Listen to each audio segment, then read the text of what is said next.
Sobrang saya kasi parang hindi ko ma-contain yung feeling ko. Pero so thankful po ako na nakasama ko sa finals. Tsaka I thank God na talagang nagawa ko yung best ko.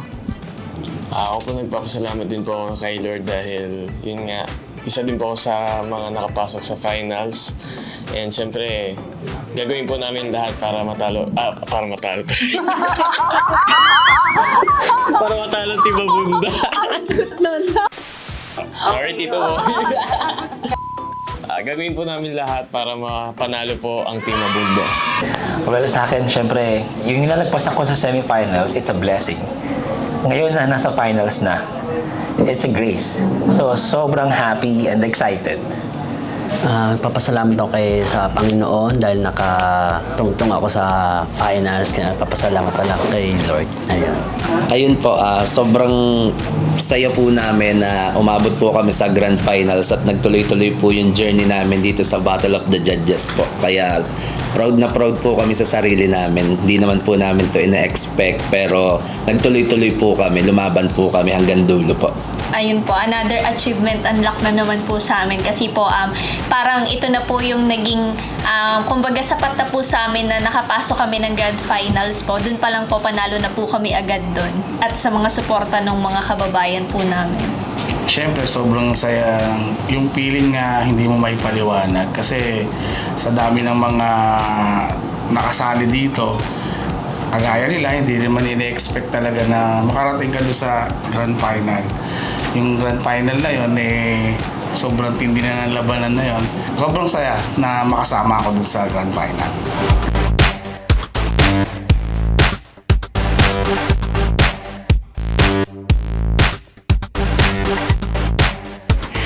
Naghahanap pa kami ng new concept para mas lalamangan pa yung una at saka pangalawa. So, under pa kami. Parang nag-iisip pa kami talaga kung ano yung mas maganda. Ako po, nag-iisip pa po ako ngayon ng medyo rock music na medyo OPM, gawa ng OPM po. So, yun, medyo nag-iisip pa rin po ako ng gagawin ko sa finals.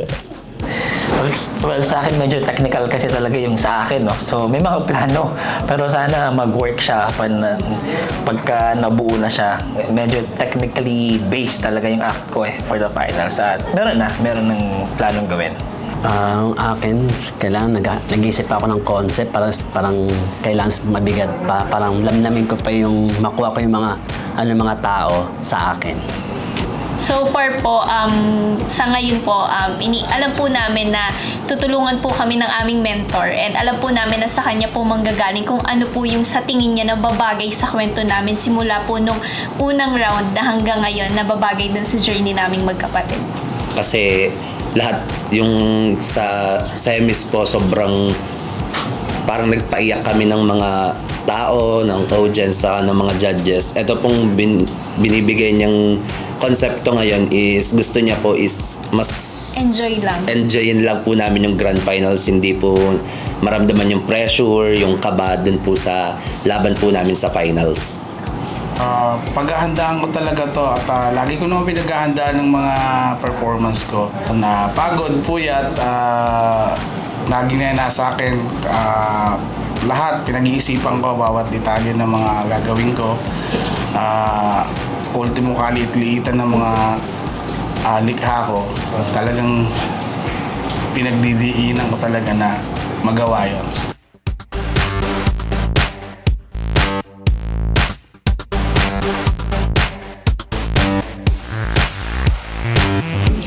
May guesting po kami sa AOS at saka excited na kami. Medyo, yun nga, kailangan namin sumayaw ng konti. Kaya, kaya ba natin to, Shama? Kaya. Ayan, masarap ang pakiramdam ngayon dahil nakaabot kami dito sa guesting namin. Masaya kasi masarap maging parte ng Battle of the Judges na nandito kami lahat para i-promote din yung BOTJ and magkaroon kami ng banding kaming mga finalists. Makikisaya po kami sa All Out Sunday po. Magbibigay po kami ng konting pasilip sa mga gagawin po namin at na talagang aabangan nila para po sa Grand Finals? Nandito din ako sa pag-guest sa All Out Sunday para i-promote sa inyo na sana suportahan nyo ang Battle of the Judges. Opening number yata eh. So may kanya-kanya kaming role na pinapakita namin yung aming talento. Yan, isa-isa. Gagamitin namin yung talent namin. Si Shama magbabiolin, ako naman magsosoprano. Like we used to do, and then we do a little dancing. That's it. Actually po, tuwang-tuwa ako kasi syempre, isa din po to sa big na show sa GMA. Thankful po ako na syempre mag-guest din po dito sa AOS. Syempre, pangarap ko din po siya dati na mag-guest dito. Thank you.